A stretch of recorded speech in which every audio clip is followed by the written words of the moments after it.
5 Live Formula One. It's time for qualifying for the Monaco Grand Prix. I'm Rosanna Tennant. As I look out across the water here in the Principality of Monaco, I can feel the excitement is building. The stands are jam-packed with fans. And do you know what? I don't think you could physically fit another boat in the harbour. We are set for qualifying. Joining me in the commentary box to talk us through this intense hour is former Formula One driver Jolyon Palmer. Jolyon, this is pretty much as exciting as it gets, isn't it? This hour counts for so much, not just for today, but so much towards tomorrow's race as well, doesn't it? This next hour is one of the highlights of the season for me. Qualifying around the Monaco circuit is just a thrill to watch, and we've already seen some incident this weekend amongst even some of the best drivers. Lewis Hamilton hit the wall earlier on. Carlos Sainz hit the wall yesterday. I'm sure we're going to see more of it in the next hour. And that final pole position shootout this time in an hour's time, yeah, it's sure to be a thrill. It's a real pleasure to watch the Monaco Grand Prix qualifying. It really is a highlight for you and a highlight for all of us. Harry Benjamin is also in the commentary box, Formula One commentator. Harry, this is always a big one, as Jolyon says. Yesterday I was thinking Max Verstappen wasn't comfortable in his car, and then there he goes and just set the fastest time in FP3, setting things up nicely for qualifying. But we all thought they weren't going to go too well around this track. We thought it was going to be Ferrari and Aston Martin. What are your thoughts now as we approach this power hour? Oh, well, it's typical Max Verstappen of Red Bull, isn't it? Just getting our hopes up and then suddenly showing their pace. Well, the thing about Monaco is, compare it to other street tracks we've already had this year. Baku, where Red Bull was so dominant on those huge, long back straights. You don't have that here in Monaco whatsoever. So it slightly still does level the playing field. But you've got three teams, I think it's fair to say, still in good contention. You've got the Aston Martins looking quick. Fernando Alonso, ominous as well. Lance Stroll finished P3 in third. But Red Bull and Max Verstappen, well, you can't dismiss them too easily, can you? Well, the thing with practice earlier is I felt like other teams underperformed, and Red Bull had 1-2, and they really looked dominant, like they had just turned the wick up. But actually the pace of everyone was slower than the pace of yesterday, where Max was again top, but only just ahead of the two Ferraris, who looked like they got a little bit lost on setup. They've had a bit of time now to revert back to other settings or make some changes. And also Aston Martin, they were looking quite quick. Stroll was third quickest earlier on, and Alonso's been quicker than him all weekend. So I don't think it is the Red Bull dominance. It may well be, but I don't think it is that the times would suggest from earlier. And Jolyon, let's not forget, we saw a flying lap of sorts from Lewis Hamilton's car as his car was hoisted up by a crane. And I have to say, if you were looking out of your window in Monaco at that particular moment and saw the W14 Mercedes car swinging out there, you would have questioned a few things. But let's not forget, Lewis had set the fastest first sector at that point of FP3. So there's obviously pace in that car. But do you think there's enough pace to get onto the front row this afternoon? No, I don't think Mercedes can get on the front row, but I do think they're looking quick. I cannot believe how high they crane these cars off. I know they've got to crane them off to clear the barrier, but it makes me anxious. They were really at the summit of the Col d'Ez, one of the Tour de France cycling climbs nearby. I mean, how they crane them so high and just dangle the weight of a Formula One car now, 800 kilos. Just suspended in mid-air like that. It gives me a little bit of vertigo. But Lewis will be hoping then that the car's back in, well, it'll be back in one piece and that it's all together for him to see what he can do with the upgrades.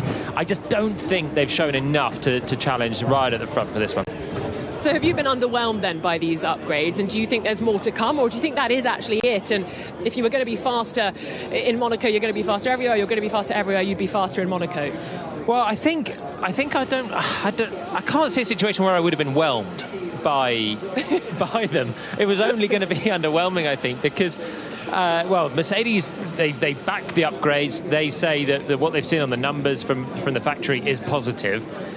But Monaco's not the track where you can just, having side pods and a bit of a new design is going to change things, because it's so unique and you need to take a bit of time.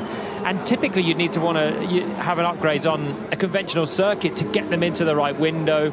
So I don't think it's the weekend to have a full gauge of Mercedes' race-winning credentials for the end of the year. For that, we're going to wait for Barcelona. But we can still see what they can do. And they've threatened pace at times. let's see if they can get. I think a second row would be a good achievement. Well, I think there are a lot of question marks as we head into this qualifying session. We've got a green light at the end of the pit lane. So, gentlemen, I'm going to hand over to you now, Harry Benjamin and Jolyon Palmer, to talk us through this qualifying hour here in Monaco. Thank you very much, Rosanna Tennant. Then Q1 underway, 18 minutes on the clock and counting, and the green light is on at the end of the pit lane. The sun is shining here on the Côte d'Azur, the Mediterranean coast that plays host to the Monte Carlo Monaco Grand Prix circuit. Round 5 on the Formula 1 calendar. We've got the 2 Alpines heading out on track, the 2 Alfa Romeos out there too. Yuki Tsunoda, Logan Sargent, Alexander Albon in the Williams, all heading out, and Lando Norris in the McLaren joins them. Q1 then, Jolyon Palmer, what is the strategy? Go out and go quickly. It's going to be hectic out there. All 20 cars obviously need to set a lap time. The track evolution, I feel like every weekend we're talking track evolution at this time, because we've had so many street circuits this year, or park circuits of Melbourne, but they're not permanent racetracks. And needless to say, this circuit is temporary. It's used right now for the Grand Prix. Formula E as well have raced on it, but they're not laying down a huge amount of rubber for these guys. So it's going to be about putting your times together later on in each part of qualifying. Traffic's going to be really difficult in this part as well. 20 cars is only a 3.3 kilometre circuit. It's very narrow. To get offline and not impede someone is actually difficult at the best of times. So you want to be really having good communication with your engineer and then keep on top of it. It's almost like a wet and drying session with the way that this Q1 unfolds. So the rate of track evolution is going to be ginormous. Everyone heading out, you'll be unsurprised, on the soft red walled tyre, and Carlos Sainz in his Ferrari was crawling out of the pit lane, just trying to find himself a bit of a gap. Interesting that neither the Aston Martins, Lance Stroll, Fernando Alonso, have rocketed out of the pit lane just yet, perhaps trying to find that gap on track to come out and then set their fastest lap times. Lewis Hamilton making his way around on a warm-up lap at the moment, had a crash towards the end of free practice 3, not to mention obviously we've spoken about trialling their new upgrades. The last thing you want to do is bin your new upgrades into the wall, but the team have fixed that car. They've got it back from the crane, and he is gearing up for a fast lap as he slows down to a crawl round the right-hander of Raskas and approaching the final corner. Slightly uphill into Anthony Noakes. He's got himself a decent bit of a gap. Round the final corner he goes, up through the gears, DRS open, and he's heading down towards Saint-Devote. Incidents are another thing that all the drivers have got to be aware of as well, as they're launching now into flying laps, and Hamilton getting quite close to the wall at Saint-Devote, where so far we've seen a lot of oversteer sliding moments at the apex, and it is only Alex Albon that's clouted it, but that is a bit of a crash inducer, that first corner, when you start to oversteer as Hamilton did. He's got through it this time, but you've got to be on your toes, and the other reason you need to be quick all the time and not rest on your laurels of having a final lap is red flags and traffic yellow flags. It will all play a part in this next hour. We saw it last year with the now famous Perez crash that stopped Verstappen improving towards the end. Leclerc's had the same in Q3, but it can happen at any moment. End of Q1, end of Q2, we see it all the time when drivers are unleashing the very best of what they can do. The margins are so tight, you take a little millimetre too much and you're in the wall, and it stops everyone else improving. It's going to be crucial to get your laps in every time you get the chance. Got to get that bank lap in as early as you can. Lewis Hamilton then in the black Mercedes rounds the final corner. DRS flap goes open onto the main straight and across the line for Lewis Hamilton. His first lap time is a 1:14.4, which is good enough for 5th place at the moment. His teammate George Russell goes quicker, up into 3rd with 1:14.3. Max Verstappen and Sergio Perez in the Red Bulls looking ominous. No, the sound you're hearing is on board Max Verstappen, who crosses the line and goes fastest, a 1:13.7 for the Dutchman. Leclerc slots into second, 3 tenths down. He's been slightly subdued so far this weekend, Leclerc. I felt like Sainz has had the pace advantage so far, and Sainz is just completing a flying lap as well. Here we go on board with the Ferrari to the line, and he only goes 13th. So made a mistake in there somewhere, 1.3 seconds down. Alonso does the fastest first sector of anyone, but again, the times are going to tumble so quickly. We're a second away from what Verstappen did in practice this morning. So we're going to get way beyond that probably in a few laps' time. In the build-up to the weekend, Fernando Alonso was being quite bullish and saying, well, Monaco is one of the tracks we could well try and fight for a win, and right now he is looking on course to go fastest round the final corner, negotiating the traffic that was Zhou Guanyu in the Alfa Romeo. The sound you're hearing is on board with the Spaniard. It's enough for third fastest, so lost a bit of time in that final sector, but sector 1 and 2 were overall fastest. It's a 1:13.8, just a tenth off Verstappen at the moment for Alonso. Times are so close though, and that is going to be a repeated line, I think, in the next hour. The field spread this year is really, really narrow, from the best to the worst car. I don't even know categorically what is the worst car. It's overall maybe been AlphaTauri, but they're right in there with Williams, with Alfa Romeo sometimes as well. I think the rookies are going to have a tough time to get into Q2 from what we've seen, though. It's a difficult circuit to build up to, and the likes of Piastri struggling this weekend when Norris has been very quick. Sargent of the first runners is slowest at the moment, only by a little bit, but they're going to have a bit of a difficult time, and Nick de Vries as well. If any of them get through into Q2, that's probably a solid job. Certainly is. Yuki Tsunoda in the AlphaTauri is making his way around the final corner onto the main straight. Yuki Tsunoda has either finished 10th or 11th so far this season, and he slots up into 8th position with that lap time as Pierre Gasly crosses the line. That's the sound you're hearing on board with the Frenchman. He gets his Alpine up into 5th, just behind Stroll. Norris and Piastri out on track in their special livery, the rear end in papaya colours, the middle in a nice sharp ice white, and well, I'll forget the colours because we have a Red Bull spun round in the Sergio Perez into turn 1 as they approach uphill. It's on the exit of the pit lane. Red flag. I think Perez is stopping the car. I think he's hit the wall. He's hit the wall, and there's a red flag, and Sergio Perez is, I think he's releasing the seatbelts. He's going to jump out. There is a load of damage in the left-hand side of the side pod. Perez has bloopered this one right at the start of Q1, and for a championship rival, that is going to be so costly for his entire season. There is a massive hole on the left side of that Red Bull where he has had clearly contact with the exit wall at turn 1. He says he's okay over the team radio, but the Mexican still sat in his car, but getting ready to get out as the Chief Technical Officer Adrian Newey watches on from the pit wall with a look of concern. 14 points the gap between Perez and Verstappen in the Drivers' Championship at the moment, and that will do him no good. No, that is being tended to by the medical crew now that are down there. It doesn't look like he's had a huge whack. It's a side strike to the barrier, and now he clambers out. Was just sitting in the cockpit for a long time. This is not, I think physically it's not going to hurt, but I think mentally this is going to be a hammer blow to the chance of Sergio Perez even taking the fight to Verstappen in the championship. Lap 2, he's done one flying lap. He's launching into a second one. He brakes deep. The car lets go and crunch right into the end of the Tech Pro. It's a clanger for Perez, and you've got to build up. You've got to build up. But in Q1, and you're a Red Bull, you just need to be in the top 15. He will start the Grand Prix tomorrow in last position. Yeah, guys, I crashed. And overtaking in Monaco. We don't need to say much more. This could be the costly weekend of Perez's championship now. It is a disaster. Qualifying is everything around Monaco. And you mentioned, we kind of have exclusively raced on if not permanent street circuit styles. But you go back to Australia, Melbourne Park, where Sergio Perez had it all to do from the pit lane. At least you can overtake around there. Monaco, a whole different story as the stricken number 11 Red Bull then gets craned away up high. How's the vertigo, Jolien? Yeah, right up to the top of the big high-rise buildings in Monaco, and it is winched away. A trashed Red Bull.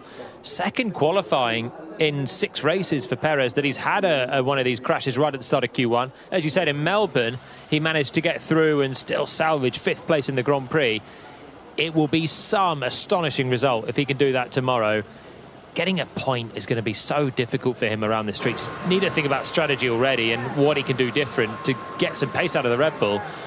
Maybe we'll see some overtaking in Monaco, but he needs to do an awful lot of it to salvage something.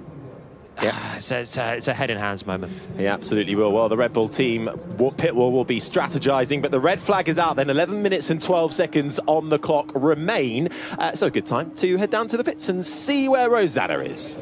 Thank you very much, Harry. Yeah, well, I was just going to tell you guys that I saw Papa Perez here earlier, so Sergio's dad, and he was very cheery, giving a hug and a shake of the hand to Esteban Gutierrez, and he looked buoyed and ready for this qualifying session. Of course, there was so much hope pinned on Sergio, wasn't there? Everyone now coining the term king of the streets when they mention the Mexican driver.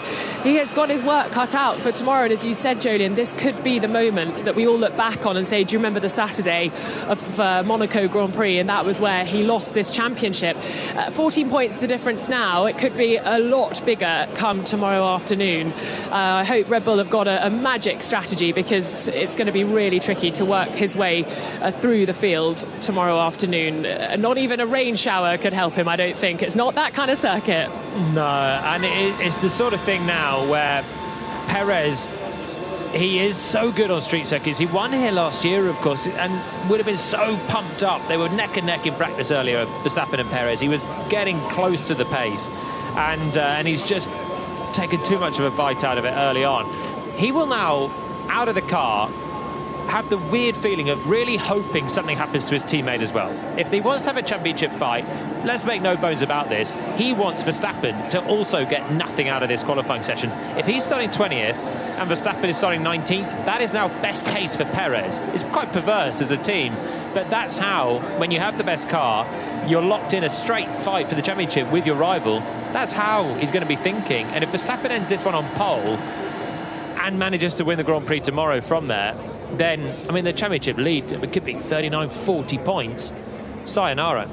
We could look back at this moment as a bit of a turning point, perhaps. So Sergio Perez then will make his way back to, well, I imagine he'll get checked over in the medical centre, and then back to the team where they will begin the repair job. Red flag out then, and it's actually the two McLarens who are fastest at the moment. It's Lando Norris with a 1:13.4 in front of Piastri. Zhou the top three, then it's Verstappen, Perez, enough for fifth fastest at the moment, but expect that to tumble down as we get the 11 minutes back underway. Then it's Alonso, Stroll, Gasly, Bottas, Leclerc, the top 10. Ocon, Tsunoda, Russell, Magnussen, Hulkenberg, the top 15. If it ended right now, we would lose. Lewis Hamilton, Nick De Vries, Logan Sargent, Carlos Sainz, and Alexander Albon. They are in the danger zone right now. 16th to 20th will be knocked out come the end of the Q1 session. And they'll all be keeping their eyes on the prize to get back out there, get back in the game. Their momentum kind of a little bit ruined by this red flag, I suppose. Oh, completely. All back in the garage. There's 11 minutes left on the clock. And so this is now going to be a very short Q1 session, effectively. The Perez car is cleared, and it was cleared a while ago. But the reason we've got a delay now is because there's barrier inspection and barrier replacement going on with the Tech Pro that Perez swiped on the exit of turn 1. It does a good job of stopping the cars, but it does need replacing those components, or at least sorting out, and that's why there's a bit of a meeting down there and a bit of bodging of the barrier. Hopefully it won't take too long, and we'll be going again shortly. Do you know what? I was laughing at pictures of Lewis Hamilton's car suspended, because quite a few people were tweeting saying you bring a new floor to a race and suddenly it's on show for the entire world to see. You can imagine all of the photographers going wild trying to get a shot of the new floor of the W14. So yeah, if you wanted to know what had changed under their car, you probably know now. Well, look, the F1 spies are having a field day today, because not only have they got the new Mercedes, forget about that, you got the Red Bull just being winched right up into the sky as well. So I wouldn't copy the Mercedes, by the way. I'd copy the Red Bull still, even though it's not new. Well, Mercedes, you would think they've actually gone a little bit more in the Ferrari direction when it comes to the side pods. There's a bit more of a Ferrari tendency there. Would you agree? Slightly. It's slightly like scalloped Scoopier. out. Yeah, a little bit scoopier.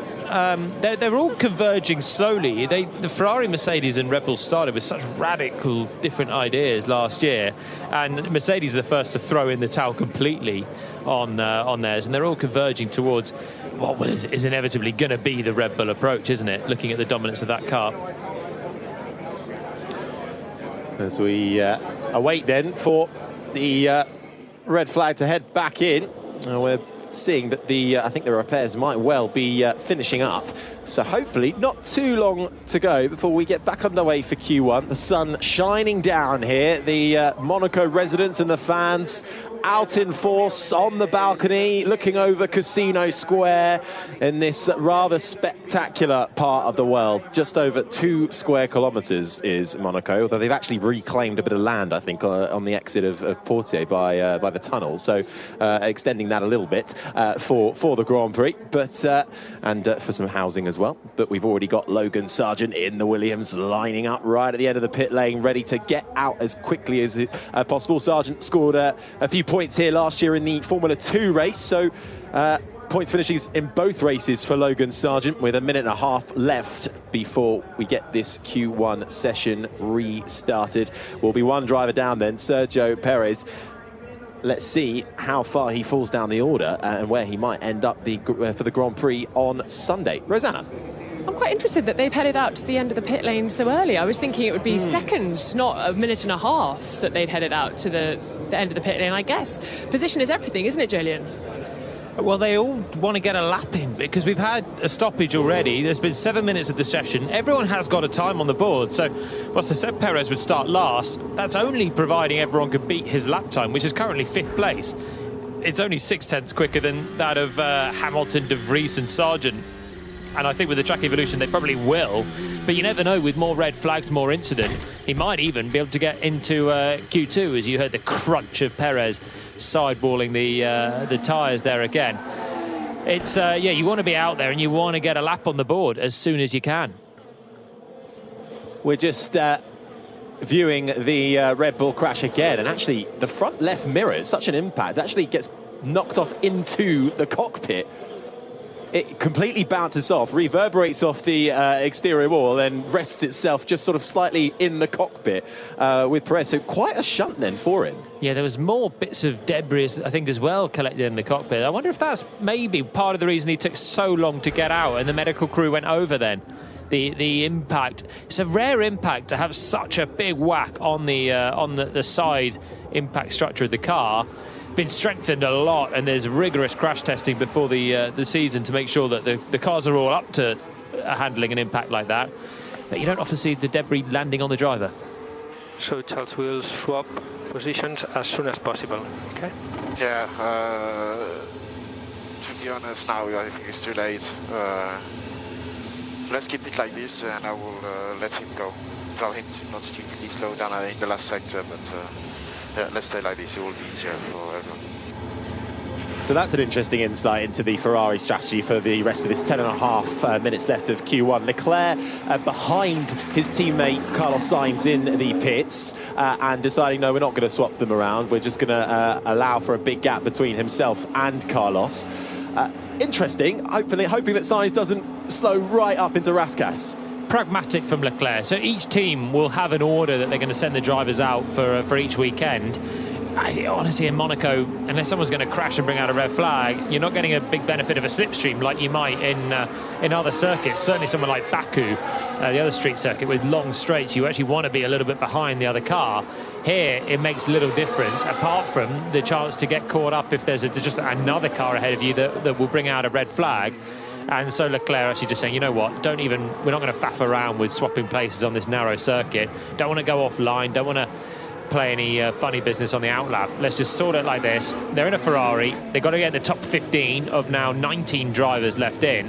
So just get their heads down and they can go back to normal order for Q2. Norris and Piastri in the McLarens could be sitting quite pretty here. Now, I know they got their laps just before the red flag came out, so hence they are right at the top. But actually, depending on how this last 9 minutes goes, we could well get another incident. We might get more yellow flags or red flags. This could really go McLaren's way a little bit.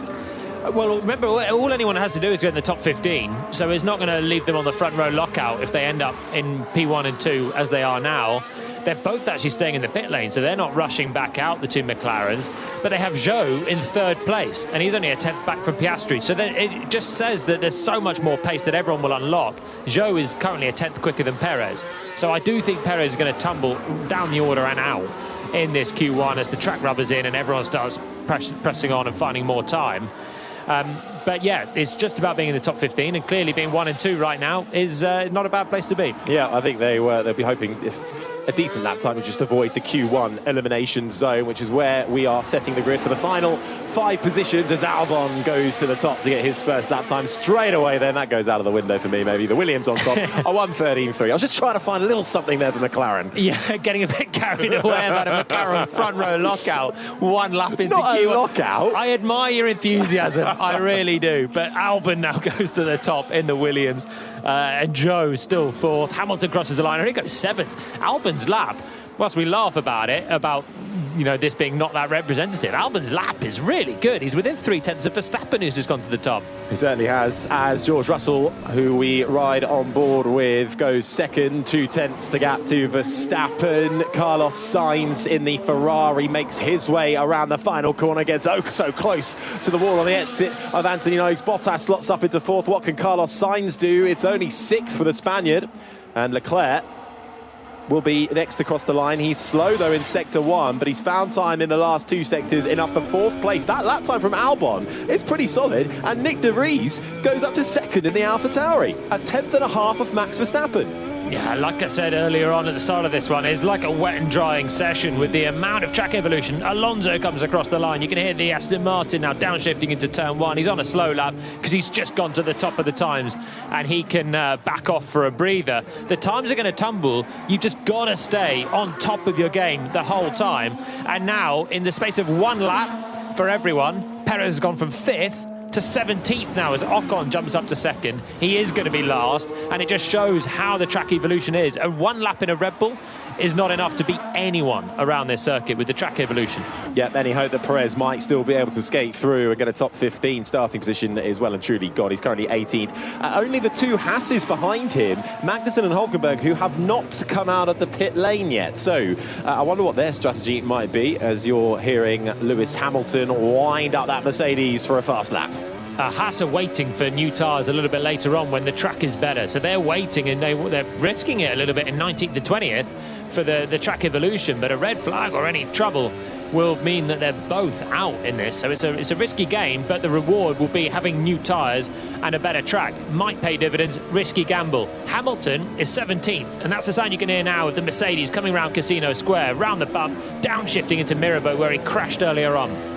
The top 15 right now covered by less than a second. That is how close it is in Formula One qualifying around the streets of Monte Carlo. Lewis Hamilton, the 7-time champion, rounds Portier into the tunnel.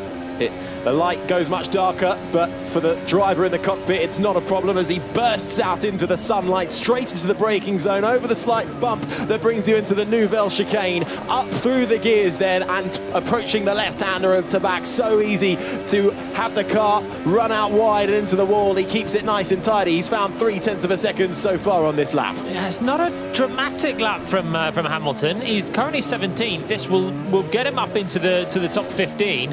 But it's not going to be right up towards the sharp end where there's an Aston Martin and a couple of Alpines at the moment in the top 3. Here he comes to the line. No, only 12th quickest for Hamilton, who backs off again now. He's going to be in some danger here. But by the way, Harry, Sainz is 15th, Leclerc's 11th. They're both on laps as well, but with less than 5 minutes to go, the 2 Ferraris aren't safe either. So with less than 5 minutes to go, as you say, it's Verstappen currently P1, but at risk, Zhou, Sargent, Perez, Magnussen and Hülkenberg in the Haas, who are now on outlaps, so they've gambled and left it to the very end. So far, neat and tidy, but we're currently waiting for the 2 Ferraris to get themselves into a little bit of safer ground. Leclerc currently 11th, Sainz in 15th, but they're not finding huge chunks of time. Leclerc is, but I think he might have been balked a little bit by his teammate coming through the second part of the swimming pool. Leclerc is on a much better lap here in the first and second sector. Goes round Anthony Noakes, get close to the wall, picks up a little bit of tape that was left on the start-finish straight, and Leclerc jumps up to 3rd. That's a little bit more safety for him then, and it might even be enough with 4 minutes to go. But Sainz backed off. Whatever happened to Carlos Sainz, he did a good first sector and backed off in the middle. So with less than 4 minutes to go, he remains in 15th. Sargent comes into the pits in his Williams. He's down in 17th. Perez not taking part in this qualifying session. He currently occupies 18th. We're waiting to see what the two Hasses can bring to the table. They're currently 19th and 20th on their outlaps as Haas will start their 150th Grand Prix on Sunday. This is the sound of Carlos Sainz approaching the hairpin. Hamilton is in the pits. So Hamilton is 12th and is in the pits, as is Albon and De Vries. The sound you can hear as the wheel goes, presumably off the Mercedes, to just turn that car around, put some new tyres on it, and scramble out for what will be one flying lap for Lewis Hamilton. So he is by no means safe with the late improvements. The track evolution is still a factor, don't forget it. And everyone will find time right until the end of this. And if you're sitting in 12th for Hamilton or you're 15th for Sainz, you are very much in the danger zone. It could well be last over the line. Have Haas time this absolutely perfectly? We shall wait and see. They're both up on their own personal bests in Sector 1. It's Yuki Tsunoda in the AlphaTauri, though, who's going fastest overall in the first sector. The time to beat right now is a 1:12.6. That's Verstappen, but it's currently Carlos Sainz who is on the fringes of the elimination zone. Remember, we are looking to lose the bottom 5 from 16th to 20th on the grid. Sainz pits with 2.5 minutes to go. Oh, he's going to get out and maybe just have one flyer as well, but he's left it very late. Magnussen last, up to 11th. Decent lap from K-Mag. What can his teammate Nico Hülkenberg do into the braking zone of Raskas? Tsunoda goes fastest by 0.02 of a second to Max Verstappen. The track evolution here in Monaco incredibly high as Hülkenberg goes up through the gears and slots behind his teammate into 12th. That's the Hasses in P11 and P12 right now. Piastri, Sainz, Zhou, Sargent and Perez in the bottom 5. Holy mackerel, Tsunoda's at the top of the times. That is incredible. Here's Verstappen. I did ride the wall a little bit out of the last corner, but I think it's fine. Okay, understood. Have a look. So that's where it was not a bit of tape, it was a bit of the wall branding that had come off, and that's what Leclerc ran over earlier coming out of the final corner. No one pushing behind. Carlos, come on. Yeah, we've seen it. So that was Leclerc complaining about being held up by his teammate Carlos Sainz on the exit of the swimming pool chicane. Hamilton is on a lap now. I think this is do or die for Hamilton. He's going to get technically one more lap in if he wants it, but I don't know if he'll have the tyres or the engine mode to go again after this. So Hamilton is 15th and has to put this lap together. Sainz is 17th by the time those two Hasses improve to go 11th and 12th. So Sainz is on an outlap and has one tyre. Hamilton messes it up! Has he got one more go in him? He has to slide across the Nouvelle chicane. He keeps it going in a straight direction, but he loses the rear and has to bail out of it. He might well get one more attempt. He might have bailed out of that one early enough. Now he's going to have to cool the tyres. He's got half a lap if he's got the fuel now to do it as well. But it's going to be tight for Hamilton. He had a lock up at the right front. He was in a little bit late on the brakes. The rear started going as well. And now he needs to get some recharge into the battery, cool the tyres. And because he can bail out with half a lap, he might get a chance. But that's really Hamilton majorly on the back foot.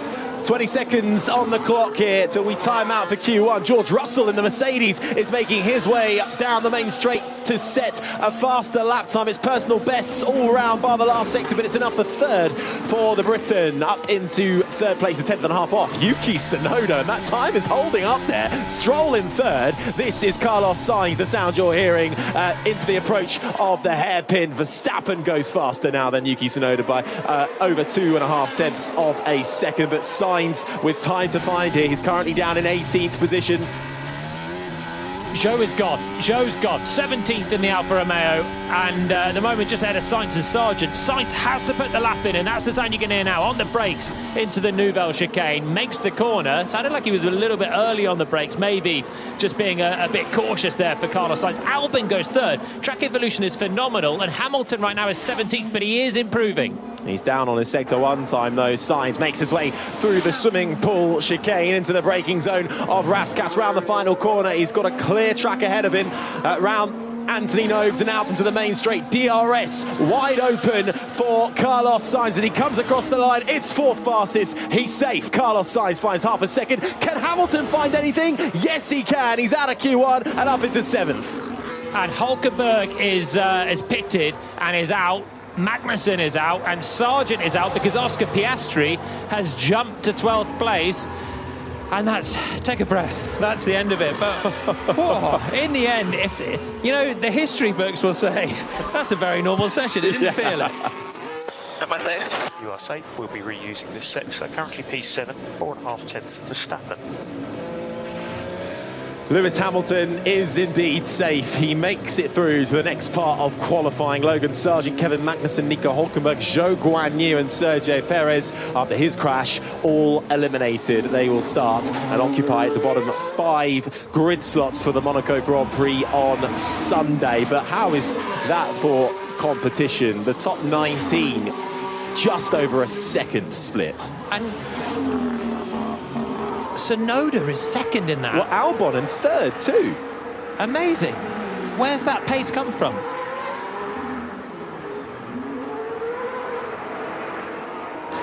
Well, so Zhou Guanyu gets wheeled back into the pits. Well, Q1 has just ended here in Monaco. The bottom 5 positions determined. A crash for Red Bull. Sergio Perez puts his championship challenge on the rocks. He will start last. We lost Sargent, Magnussen, Hülkenberg and Zhou too. Lewis Hamilton skated through into Q2, but it was Verstappen with the fastest lap time.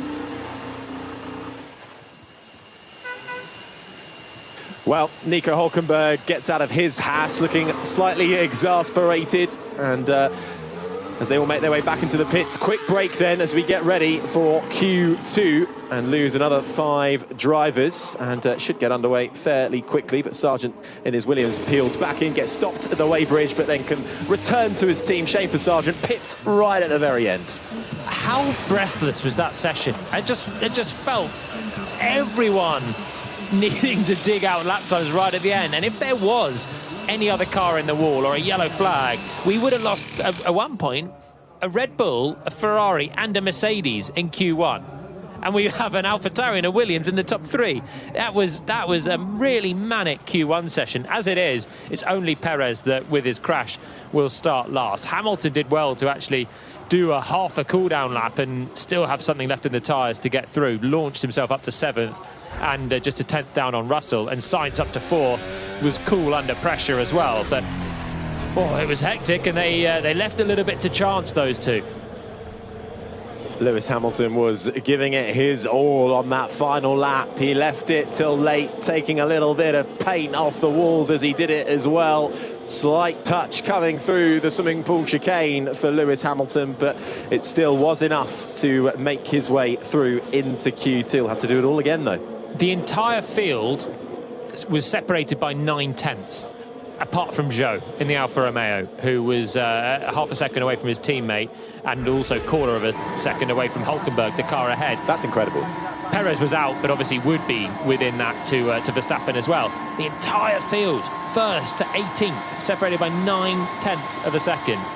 And that's why you get some established teams in a bit of trouble. Even in the end there, Leclerc was 10th, but only 2 tenths inside the drop zone. But that is a bit of a Monaco speciality, right, though? You're not seeing that at every track. It's a tiny track in comparison to the others on the circuit. So I suppose statistically you've got less ground to cover, which means Red Bull, for instance, can showcase they won't have as much of an advantage over the rest, right? There's no long straights around Monaco. Yeah, a shorter lap will mean that the times are closer, definitely, but I don't remember them being that close for a very long time. And we've seen it in other circuits as well, where even with Red Bull's straight line speed, they're at the top of the times. But we have seen the rest of the field be close at times, but not how this is panned out. 1 minute 12 lap is the shortest of the season so far. Austria is in, next month. That's an even shorter lap, and maybe the times will be even closer there. But it's just such fine margins, and for all that it's a short lap, there's 19 corners around this place. It's twisty. There's so many corners to get right or make a mistake in, and through it all, the drivers, if you set them all off at the same time, they'd pretty much all be back within the blink of an eye. It is crazy, the consistency, and we're talking about the fastest driver in the best car, and even Zhou in an Alfa Romeo here was more than a second away. But when you put that into reality and start and stop a stopwatch, 1.2 seconds, it comes pretty quickly, and you're getting 20 cars back around 1 minute and 12 seconds there. We love to see it. That is the sound of Jolyon Palmer, former Renault Formula 1 driver, alongside myself, Harry Benjamin. And down in the paddock is Rosanna Tennant. Yeah, guys, I just wanted to sort of mark out a few standouts, I think, from that particular part of qualifying, because as we got going, we were saying that if Oscar Piastri could do well, if Nick de Vries could do well, if Logan Sargent could do well as novices, that would be a nice sight to see. And actually, they've done pretty well, haven't they? Oscar finishing P12 in that part of the session, and de Vries just getting through, Sargent obviously just missing out. But for rookies taking on this circuit in Formula 1 cars, they might have driven it, of course, in the junior categories. It's a totally different beast. And what a job by Alex Albon. If he can maintain that form throughout qualifying, they will be looking pretty. And remember, he only got 11 minutes on track yesterday because of all the stoppages and his own problems. So what a performance from him. Can he keep it going for the next part of qualifying? We shall wait and see. We thought it was a slippery car. This isn't really a slippery track, is it? You need pretty much the exact opposite of Williams' normal strengths, where they're good in the straights because they don't have the downforce. This is a downforce special circuit, corner after corner after corner. And Albon, he was actually quick in the first practice and then crashed the car and lost all that track time in the practice yesterday afternoon. But third quickest is brilliant. I think I don't know if I'm more surprised by that or Yuki Tsunoda's second quickest in the AlphaTauri. I think that we probably had more new tyres to come. I think the Ferraris got through maybe without using a new set, and Alonso and maybe Verstappen didn't go with new tyres. Hamilton, I think, did right at the end because he had to. But nonetheless, the Williams and the AlphaTauri pace was just stunning at the end. Mightily impressive. And when you talk about our rookies, as Rosanna was earlier, well, Nick de Vries around here won the Monaco 2019 feature race from pole position in Formula 2. And Oscar Piastri, how's this for a stat? Well, so far this year, he's either reached Q3 or been knocked out in Q1. Well, he's made it through to Q2, so he's do or die for Piastri. It's Q3 or nothing. A small sample size, though. To be honest, he's only done 5. That is completely unwritten come the end of this weekend, probably. What's he made Q3 in one of them? And been out in Q1 in the other 4. Yeah, but never a simple Q2. Okay. Only. So let's see. The clock is counting down now. 14 minutes and 20 seconds. Q2 underway. How's this one going to pan out, Jenny? Records are there to be broken, aren't they, Harry? That's one of the all-time records, that. You know, we get records that last years and decades, and Piastri's 5-race stat that he's never been out in Q2. Whoa. Where did you qualify here on your F1 outings? Do you remember? I don't. No, cheers. I was in the Piastri camp of either it was Q1 or it was Q3. You decide. You were win or bin, weren't you? It was Q1 and Q1. Yeah. It was Q1 and Q1. My producer's livid in the ears. Is 18th to 17th. I think you're maybe doing me out of a place there. I didn't do well in. You finished 11th in one of them, right? Just out of the points. Yeah. But hey, I started from pole here as well, so. Yes, let's not forget those GP2 wins either.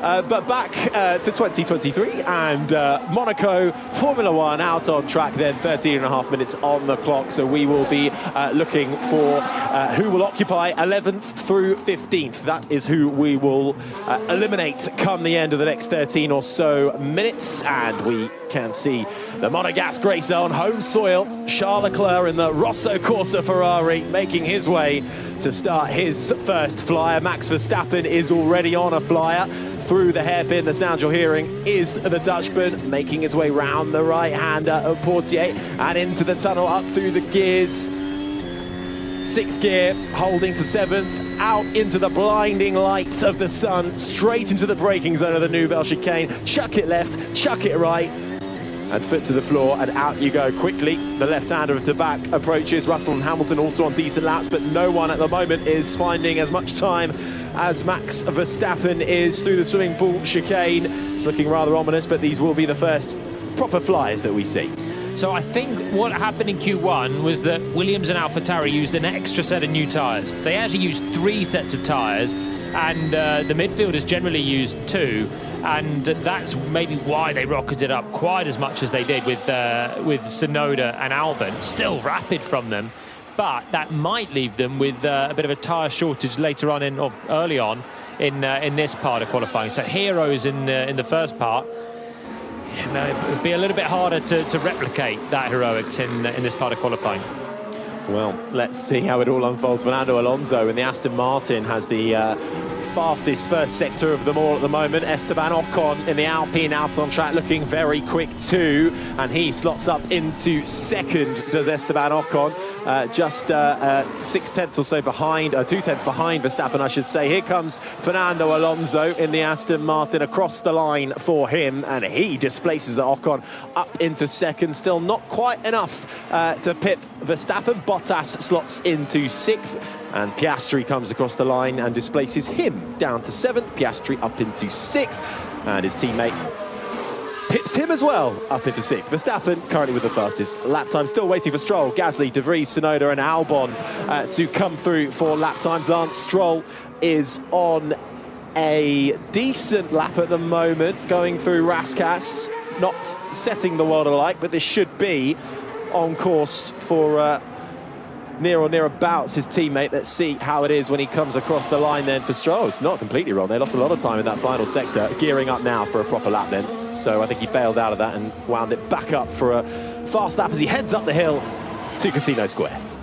Yeah, in the end he got right out of it. So in fact he barely started that last lap really, Stroll.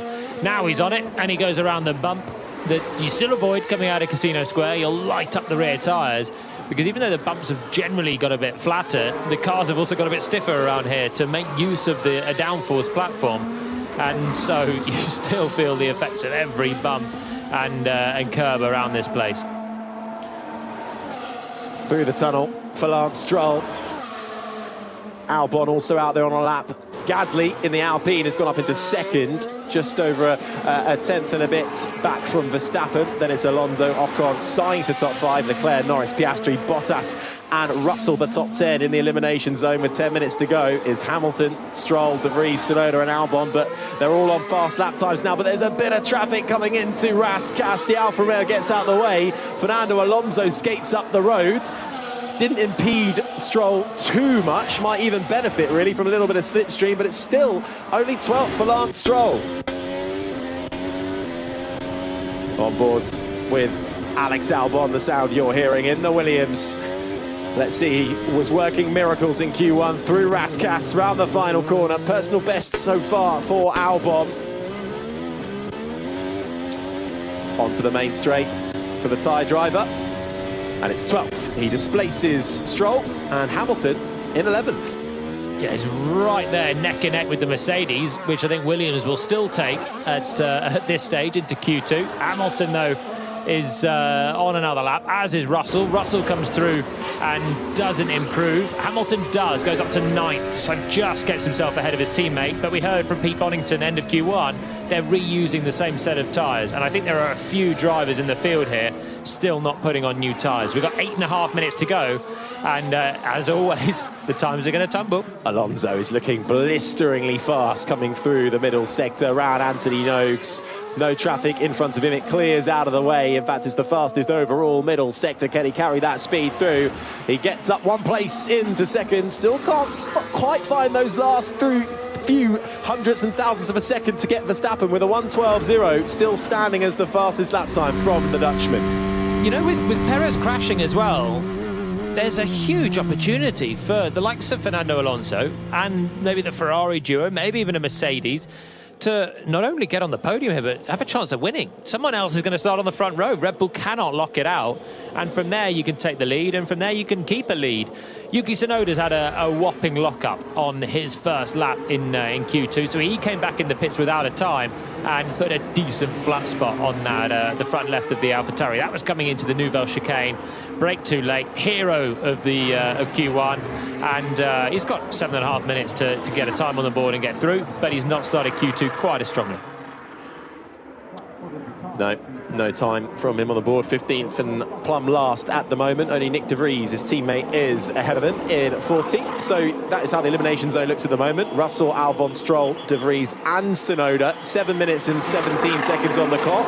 A bit of pit lane action as they gear up to then come back out and do it all over again. Track evolution could still be quite high come the end of this session.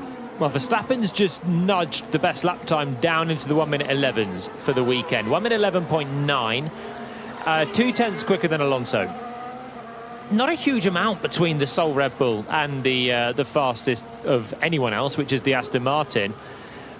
it's tight enough, and with 19 corners, there is plenty to get right or wrong around this place. And 2/10, I think Alonso will be taking that like for like at this time in qualifying. Bottas in the Alfa Romeo gets up into 9th spot, just under 8/10 back from the fastest lap time. This is the sound of Esteban Ocon in the Alpine breaking into turn 1 and heading up the hill. Was there any contact there with the wall? Yep, a bit of sidewall contact for Ocon. I get away with that one. It was under throttle. The car was kind of in line. It wasn't majorly stepping out of the back. That's when you take more of a swipe out of it, as Perez did. Well, Perez was way out of control, but Ocon just brushing it will get away with it, and actually is pretty quick as well, up in 4th place in the Alpine. Russell gears up for a fast lap as Ferrari comes out of the pits, but George Russell then currently down in 11th, his teammate in 10th. A reminder, we will lose 11th through to 15th come 5 minutes time, or just over that. So George Russell then looking to try and get his spot secured into the top 10 shootouts, and he's found 3/10 in the first sector, but it is so tight in this field right now that you've got to just be on the track and find something incrementally with every lap that goes by. Now, Russell's done a pretty massive first sector, actually, fastest of anyone so far. So the driver that's in 11th place has bolted on some new tyres, and he's about to take advantage of the track evolution. Hamilton comes through the first sector, and he's fully a quarter of a second down on his teammate. So Russell is getting the job done on this first lap on the new boots as he flings it into Tabak, the left-hander, flat out through the first part of the swimming pool and down a couple of gears for the right-left to the second part. Little twitch on the throttle and he'll get to Raskas in no time.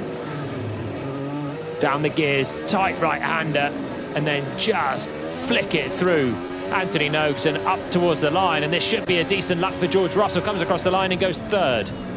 Still not quite enough to match Alonso or Verstappen, but the margins are so fine. But his teammate Lewis Hamilton bounces across the curb through the swimming pool chicane into Raskas. Gets a little bit of the rear end flying around and dances through the final corner onto the main straight. Hamilton currently down in 11th. Personal best sector 1 and 2. What's it going to be across the line? It's not a massive gainer. It's only enough for 10th. Yeah, not a great lap that for Lewis. That's new tyres on both Mercedes. Russell up in 3rd, Hamilton 10th. There is only 2.5 tenths between them. All of that for Russell was in the first sector. The times are so close. Hamilton is half a second off Verstappen at the top, and he is in 10th place. The times are just so close. Both Mercedes have time to do another lap, though. Verstappen, Gasly, Ocon, Bottas, Albon in the pits. I feel like there's something wrong with my right rear suspension.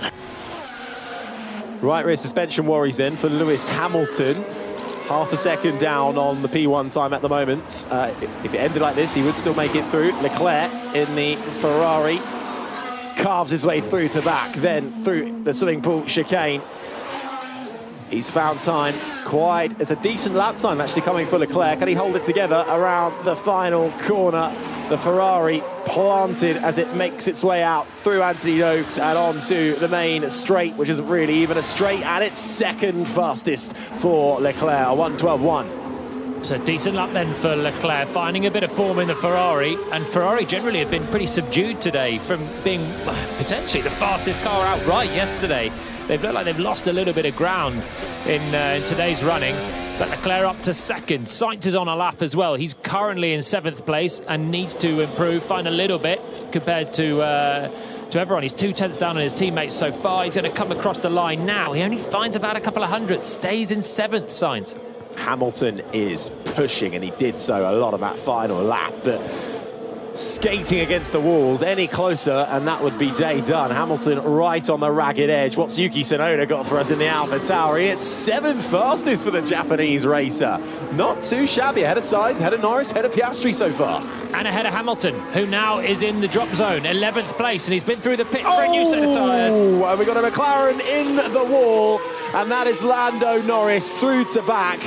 He's still able to keep that car going, but that was a rather hefty clout. He cuts across the chicane. He'll come straight back into the pits, and the front right side of that car taking damage. But with 2 minutes to go, there is not going to be a yellow flag or a stoppage, I don't think, for it. Norris peels into the right, into the pit lane. He's off the track and is in 9th place and in real jeopardy. And I'd be surprised if there's not bigger damage on that McLaren. Even if he gets through, that might take some fixing. He's whacked the wall at to back, and it's a fast corner there. You don't often get away with that one. He's actually quite fortunate to be able to get it back to the pits. It does mean everyone else can still improve, and Stroll has only gone 12th with his latest lap. He's got time for one more, but at the moment we've got an Aston Martin and Hamilton's Mercedes in 11th place. Oh, Norris hit the wall of the chicane, did he? And that's why he's not turned in for to back. And he's so fortunate at the angle that he hits the wall at to back. It's perfectly square, so he didn't damage the car further. He hit the wall on the second part of the Nouvelle chicane and just broke the steering there, and so that is Norris done for qualifying. Norris is done then with currently the night fastest time, but they're all gearing up and slowing right down coming through Rascasse. They're at a crawling pace trying to find every inch of tarmac they can get to give themselves the best chance of a quick flying lap. Lewis Hamilton teeters around Rascasse. In front of him is Sonoda. Can't get the temperature. We do have time in hand, so there's no pressure. My tyres aren't ready. Negative. We'll have to go for this lap. So Hamilton then is worried about tyre temp because they have been going so slowly round Rascasse. Hamilton is 11th, launches into a flying lap now, hits the brakes. Can he slow it down for the first corner and get through? Yes, he can. He's okay there. Will everyone cross the line and have enough time for a flying lap? Be very tight for those right at the back of the queue. Less than 10 seconds to go. And I think they're all going to do it. Gasly's going to be the last to come through. And I think everyone's going to get a flyer in. They timed it to perfection then. Well, it's Verstappen who has the fastest time, but we're focusing on who we might lose. De Vries is not getting out of Q1. He comes across the line. It's 11th fastest for the Dutch AlphaTauri driver. Hamilton, Stroll, Bottas, Albon, all at risk, but Stroll is in the pits. He won't be able to get out either. So Stroll is out and De Vries is out. But what about Lewis Hamilton? He's the big star at the moment in the drop zone. Comes through the chicane. And now he's got half a lap to go. Hamilton, he's putting in a better lap here. First sector average, but he's picking up a bit of time in the middle. Only a couple of tenths up on Piastri, but Piastri's out there trying to improve as well at the moment. In towards the Rascasse. Got to get this right. Verstappen signing even more time as well on his lap as he comes across the line to secure P1. He'll be safely through. Here comes Lewis Hamilton then around the final corner and across the line. It's enough for Hamilton up into 5th spot just behind his teammate. That pushes Oscar Piastri down, and Piastri takes the checkered flag. He will remain in 11th. Is Bottas still going out there? He is, but he is not going quickly at all. So that is your bottom 5. Out in 11th will be Oscar Piastri. Nick De Vries is 12th ahead of Alexander Albon, Lance Stroll and Valtteri Bottas 15th. Well, Piastri couldn't improve right at the end, so Norris does get through into the top 10, and the McLaren team are frantically working on the front left of that car. The problem is the right-hand side took a pounding on the next corner as well, so he hit the front left at the chicane. That meant that he couldn't turn it into to back, and then hit the right-hand side, front and rear squarely. I would be very surprised if McLaren had the time now to send Norris out, even for one lap at the end of Q3. And that'd be a big shame, because he's been very quick so far this weekend. But we'll be lining up 10th if they cannot do that. Sonoda did very well to get through, carried on his form, got through into the top 10. Damn, this car's hard to drive, mate. Hamilton not happy then with the way his car is handling right now. He's really had to fight towards the end of every session to get that Mercedes through. He does do it with gusto in the end, but it doesn't seem to be as straightforward as he would like right now. Nick De Vries in 12th, good from him too. He ended up only 5 thousandths down on Russell, so in the end, the time was about the same. Did he have to burn through another set of tyres, though? Quite possibly, with the late pit stop. Has he got anything left for Q3? He's not finding it easy, and he's having to dig out these final laps. But Mercedes still have 2 cars in, and Aston Martin the big team with only one car, and Stroll only 14th. So that's a pretty miserable qualifying for Lance. Half a second away from Fernando Alonso. Again, times are just so close that the difference between being top of that part of qualifying and being out is under half a second. End of Q2 then, about 5 minutes to go until we get the top 10 shootout then with myself, Harry Benjamin, alongside me. That was the voice of the former Renault Formula 1 driver, Jolyon Palmer, and Rosanna Tennant is down in the paddock. It's intriguing, isn't it, guys, that you have Max Verstappen in the top spot, followed by Charles Leclerc and Fernando Alonso, and then the two Mercedes headed by George. That was basically what we were all saying coming into the weekend. I almost imagine we'd slightly discounted Max Verstappen, but we were all putting it on Charles Leclerc, maybe Fernando Alonso. So it's almost a physical representation of all the chat that we've been having over the last 48 hours. But I just don't know. Do you think Fernando and Charles have really got what it takes to turn all that chat into a real result this afternoon? Is Max just unstoppable? Well, the times are close, and there's a couple of tenths in it between the Red Bull, the Ferrari, and the Aston Martin. But there's also a couple of tenths between the Red Bull and the other two. There's only 4 thousandths between Leclerc in second and Alonso in third. And it just has been that gap quite consistently. So whilst it's very close, and Verstappen will need to put the lap together to do it, and a mistake, you can easily lose that time. He's been consistently the last couple of practice sessions and the first part of qualifying. He's just had that in his pocket over Leclerc. But that's a better lap from Leclerc. They'll be encouraged by that. Sainz improved at the end and was only 7th quickest. So at a crucial time, he's faded a little bit into this qualifying, but he has looked quick so far this weekend as well. There's frantic work going on the McLaren for Lando Norris. Do you think there's going to be time for them to get out? There was a bit of a bump there. We've seen some sort of little bumps that can be quite harmful, and then some big bumps that can be innocuous. Where does this one sit, do you think? Well, 3 minutes on the clock left. It's going to be tight. The mechanics working furiously. Norris staying in the car quite rightly, but as Jolyon said, it's both sides of the car. It's left and right. Well, what they're trying to do is just change the steering arm on the left front as quickly as possible, and that is the part. Do you remember a couple of years ago, Max Verstappen crashed on the way to the grid in Budapest, and the Red Bull crew managed to change that on the grid, and he started the race. That is exactly the work now McLaren are having to do. They've got actually an even tighter time frame to get it sorted, and as Harry said, the other side of the car took a whack as well. So is the floor okay from where he's gone in to back? Is it? I'd be amazed if he's got double contact like that, and he's got away with it. Do you want some, I don't know if it's bad news or good news, my Piastri stat? Oh, not another stat. Out of the window. That's good news. That's good news for everyone involved. Completely out of the window. He now has a Q2 knockout. So give us another pointless stat. Give us another one. Oh no! Well, Leclerc looking for a third pole, back-to-back pole in Monaco. That's a brilliant stat. What? But those are like a pole those stat? are like normal stats, I find, where it's the Q3 and the Q2 stats that really. You love the one that no one cares about. Yeah, that's the one I care about. Yeah. No, I care about who's on pole, and if it's the local guy that lives down the road and is born and bred in Monaco and has never win on the podium in Monaco. We've got two very different ideas of stats then, clearly. But that is the case with Piastri. So really, I hate to say it, unfortunately for McLaren, with the damage for Lando Norris, I think they would have much preferred if it was Piastri had made it through in his McLaren. They are still working furiously on the front left. 1 minute and 20 seconds and counting until Q3 starts.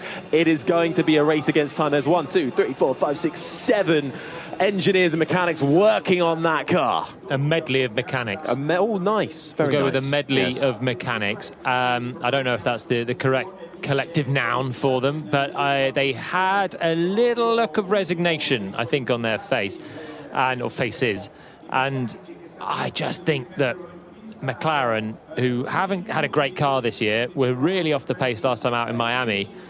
I just got a feeling that Norris, who's looked like he could have produced a big surprise in a haul of points, will still start 10th and can get something from there. Piastri will start 11th and can get something from there as well.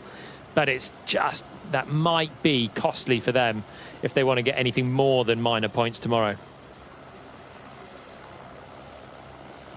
Well, mere seconds to go until we get back underway as the sun shines down on the Monaco harbour, on the Côte d'Azur, the Mediterranean coast, and we get ready for The top 10 shootout, the fastest lap times they can around this 3.3 kilometre, just over 2 mile circuit, 19 turns, and the grandstands are full max capacity. The balconies are stacked up, and the drinks are flowing as the green light at the end of the pit lane comes on, and we get the first drivers making their way out into turn 1.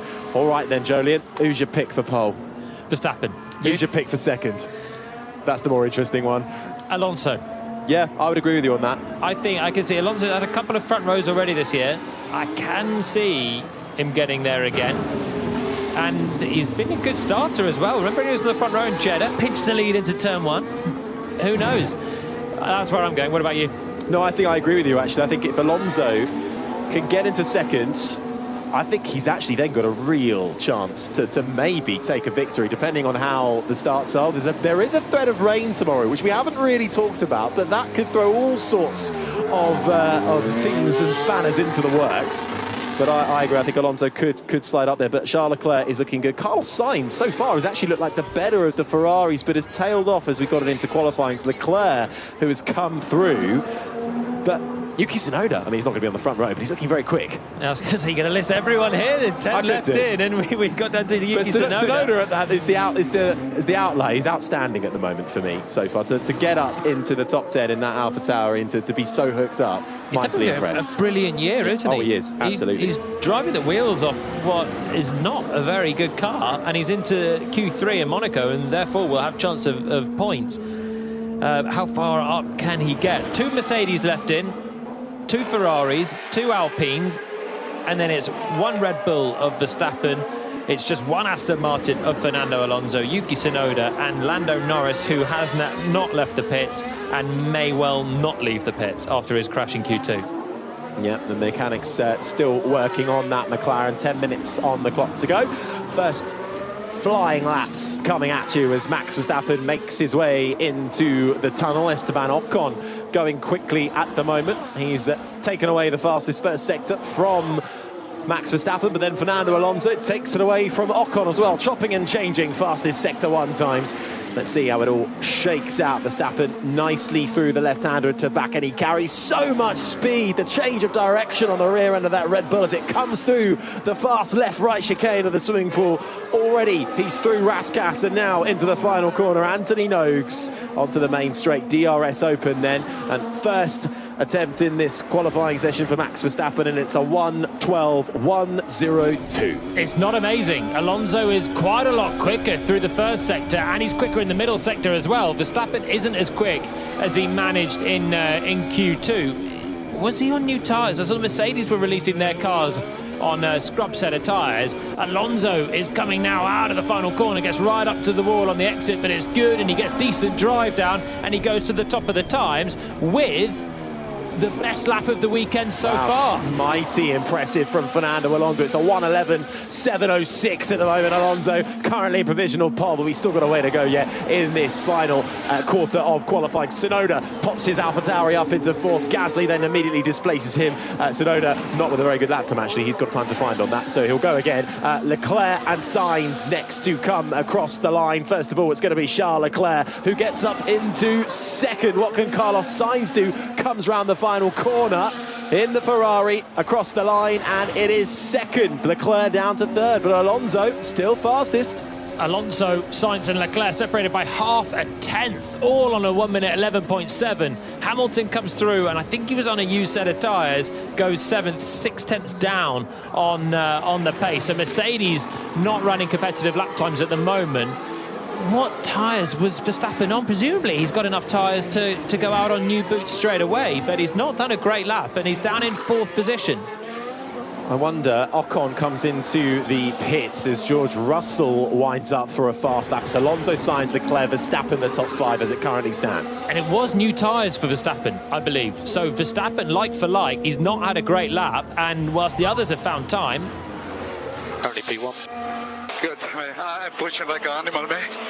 I can see. Fernando absolutely pushing, and he's got that P1 time at the moment, but it is so tight. 6 tenths of a second, currently the top split, the top 7. George Russell on a lap now in the Mercedes. And Russell then looking good in the first sector. Leclerc comes into the pits, so does Alonso. So first fly is banked, and George Russell hoping to join them shortly as he comes into the Nouvelle chicane, keeps it nice and tidy. Personal best in the first sector. Nobody else really on any kind of special lap at the moment. Through to back he goes. Coming into the swimming pool chicane, he's about 2.5 tenths down on Fernando Alonso at the moment.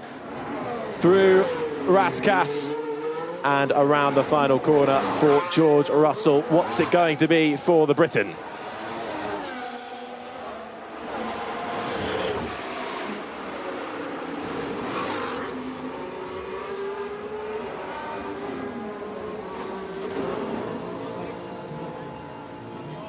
Well, with less than 6.5 minutes left of this final qualifying session, it's currently Fernando Alonso who has the fastest lap time overall. He sits on provisional pole ahead of Sainz and Leclerc. Lewis Hamilton in his Mercedes is struggling at the moment to get the best out of that car as Lando Norris gets his McLaren fixed up and makes his way out. The top 10 shootout happening now. Join us on the BBC Sport website.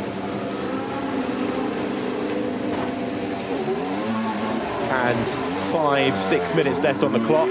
Alonso currently on provisional pole as Norris does head out then. Brilliant work by the engineers and the mechanics to get him out on track. He'll have 5.5 minutes then to find his place in the top 10. Fair play to those McLaren mechanics for fixing that. I mean, what state is the car in? Is there further damage that they've had to just send it out with and Lando will have to cope from the cockpit? But that is a great effort from the mechanics and the McLaren to turn that car around and get him into the fray with 5 minutes to go. Alonso, Sainz, Leclerc, Russell is the top 4. Verstappen is the only Red Bull left in this, and he's 5th, and he's on a lap still now. All the top 3 are in the pits. Verstappen has improved in the first sector, but it's still not as quick as those ahead.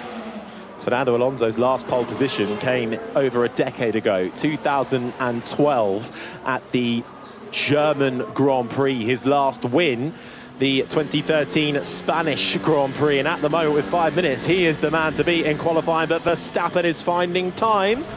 Looking quick. It's a personal best in the first 2. He's just over a tenth down on Alonso coming into the final sector, but he has been good in the final sector so far this weekend. Can he make the difference? Coming out of Anthony Nogues and driving to the line. Here he comes then for Max Verstappen, and he goes fastest. He pips Alonso by less than half a tenth, but there is still time to find. Lewis Hamilton is out there on a personal best at the moment. Sector 2 looking much better than his first sector. Ocon in the Alpine 2. A bit of a dark horse, Ocon, coming through in 6th right now. Also looking good, but it's Verstappen on provisional pole. Alonso, Sainz, Leclerc, Russell. Hamilton is up on Verstappen through 2 sectors. This could be a mighty lap from Lewis Hamilton, who has not been happy with his car so far. Comes out of Rascasse and now will go through Anthony Nogues, work his way to the left-hand side and now arcing to the right. Hamilton, can he go to the top of the times? 3rd, 700ths down. It's so close. Really thought for a minute that might trouble the top step. The sound you're hearing is the Alpine of Esteban Ocon, who is really extracting the maximum he can get out of that Alpine so far. Ocon currently down in 7th, but looking really good in the final sector at the moment. Round the final corner for Ocon. What's it going to be when he crosses the line for Esteban Ocon? It is provisional pole by a tenth of a second. Bravo, Esteban Ocon. There are still less than 3.5 minutes on the clock. Norris is out there. Gasly going strong too. Where on earth has that come from Esteban Ocon? Is incredible. There are 3 minutes left on the clock. Gasly is out there. He's 2 tenths down on his teammate through the middle sector. Ocon has honked in a lap there to go quicker than Verstappen, Alonso, Hamilton, Sainz and Leclerc. It's legitimate and it stands as provisional pole with 3 minutes to go. Wow. I can't believe that. Gasly's teammate can only get up to 7th in his Alpine. Tsunoda on an outlap. Norris managing to get into 9th. Russell's also on an outlap. So are the 2 Ferraris, as is Fernando Alonso. Max Verstappen currently in the pits. 2.5 just over minutes left to set the top 10 for Sunday's Monaco Grand Prix. And it is currently Esteban Ocon in the top spot. So, Hamilton pits in the Mercedes then. Verstappen just leaves the pits now. Alonso is on an outlap and the Ferraris are launching into flying laps on new soft tyres. Surely there's some track evolution in this. Surely that's how Ocon has managed to punch in provisional pole in the Alpine. But if anything happens here, he's going to claim pole position with 2 minutes to go. Leclerc's the fastest man of anyone, though, through the first sector. This is incredible to witness. Qualifying, always one of the highs throughout the Monaco Grand Prix weekend, and this just showcasing it. Since we kicked off the Q1, it has been enthralling from the start. Charles Leclerc is on a really fast lap. His teammate Carlos Sainz also as well, but losing a bit more time in the first sector through the Nouvelle Chicane. Goes to Monegasque on home soil. It hasn't always been kind to him, has it, Leclerc? But so far, so good as he sweeps through the left-hander of Tabac. He is up on Esteban Ocon by just over 1/10 of a second through the approach to Rascasse. Steady on the brakes, swings it round the rear end, follows nicely for the red Ferrari out the final corner. What can it be for Leclerc? Will he take provisional pole? He does so by less than 1/10. Leclerc on top, but Sainz is going quick in the middle sector. Alonso fastest of anybody in the first sector. The sound you're hearing is Carlos Sainz across the line. It's only third. But Alonso's flying, fastest in both the first two sectors.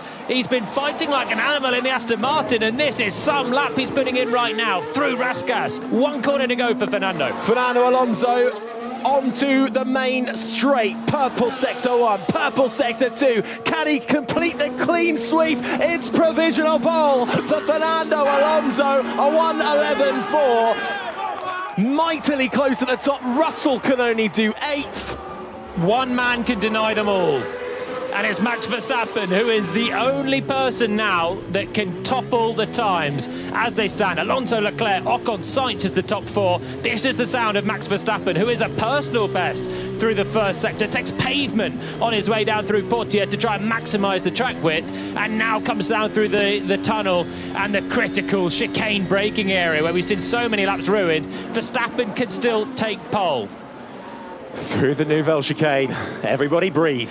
Max Verstappen then making his way through Tabac. Personal best in the first sector. Oh. He's 2/10 down on Alonso through the middle sector. What can he find in this final sector? Can Max Verstappen trouble the top step? Can he get Leclerc or Ocon, who's currently in third? Still a great qualifying for the Alpine. Max Verstappen then onto the main straight, DRS open, crosses the line, and he denies Fernando Alonso pole position. It's the Dutchman, the reigning champion, who secures pole for the Monaco Grand Prix. And the whole Formula One world has heartbreak right at the end. The dominant driver of the year has taken another pole. 2/10 down, Verstappen was into the final sector, and his final sector was just magnificent there. Coming through the second part of the swimming pool, he was millimetre perfect to the wall. He took a load of risk, and the Red Bull fans are going to be delighted with it. Verstappen has produced a brilliant lap right at the death to take it. Oh my God, I hit multiple times. Well done, mate. Your first ever pole. That was mighty. We needed to pull that one out the bag, but very lovely. What a last sector, unbelievable. Well, fantastic work from Max Verstappen then, who secures pole position, and you can just hear the hearts break. Fernando Alonso, though, will start alongside him, and well, from the commentary box, we both thought maybe there's something he can do there. Excellent effort from Esteban Ocon up in 4th. An enthralling end to qualifying, the top 10 shootout. Fernando Alonso holding on for provisional pole, but pipped right at the end by the reigning champion, Max Verstappen, who will start the Monaco Grand Prix from P1. Alongside him will be Fernando Alonso. Charles Leclerc on home soil will start in 3rd. Enthralling, and join us on the BBC Sports website for all the action and debrief.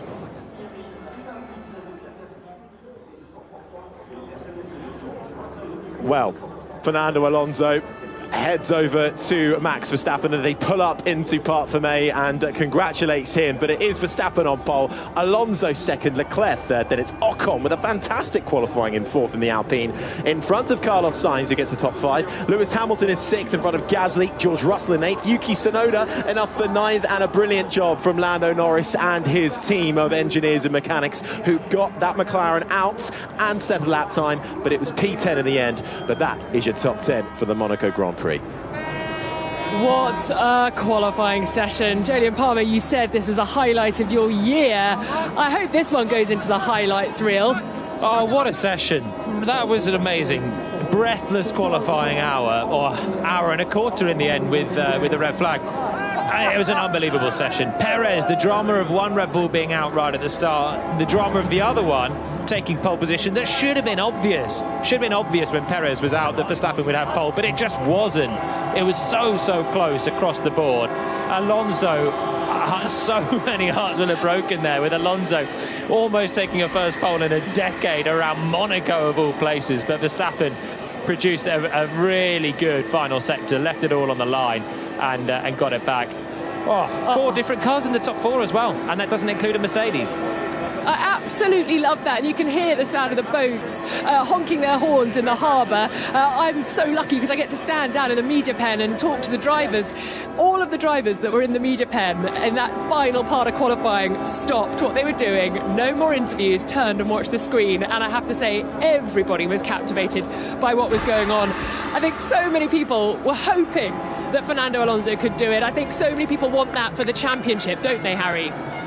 I mean, absolutely. But look, Alonso P2, he could do something from there. Yes, the Red Bulls are getting away at the top, but that run down into Sandoval is not too long, so he'll have work to do. Sergio Perez down P20.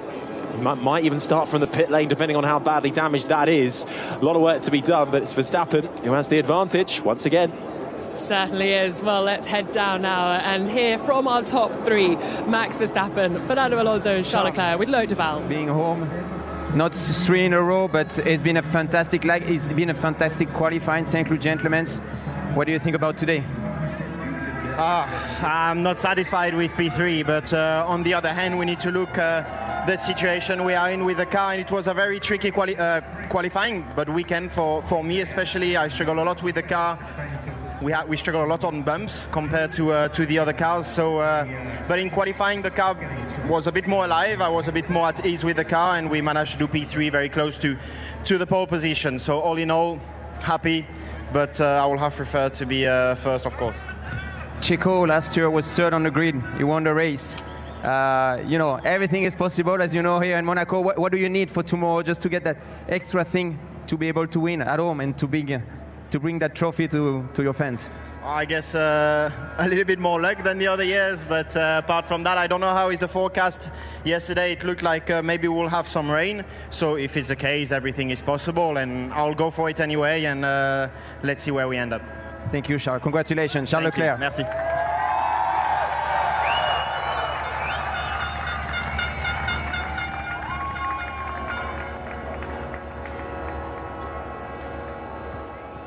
Max. Sorry, Fernando? Okay, Max, excuse me. What a lap in qualifying, what a final sector. I mean, you were behind, after the first 2 sectors, but I mean, yesterday you were unhappy, after FP1. At the end of the day, you are again on pole position, your first one here in Monaco. How do you feel? Yeah, very happy. I mean, we knew that this was going to be a little bit of a struggle for us this weekend to get everything together. Yesterday wasn't the best start, but I think we kept on improving and kept on being better. But then in qualifying, you need to go all out and risk it all. My first sector wasn't ideal in my final lap. I think turn 1 was a bit cautious, but then I knew that I was behind. So the last sector, I just gave it everything I had, clipped a few barriers, but of course very happy to be on pole here for the first time. As you know, I mean, Monaco, you didn't have so many opportunities to try the starts so far in free practice. It's really important for tomorrow. It is what you need to win the race. And at the end of the day, even though we are in Monaco, we know that's only 44% of the pole sitter that wins. What do you need for tomorrow? Yeah, we need a clean start. I mean, it's a short run to turn 1. I mean, in Monaco, a lot of things can happen, right? Safety car, rain, you name it. There's always a bit of chaos involved, but I think race pace-wise, the car is quick, so that is not the problem, but you just need to keep it clean and calm. Thank you. Congratulations. Max Verstappen.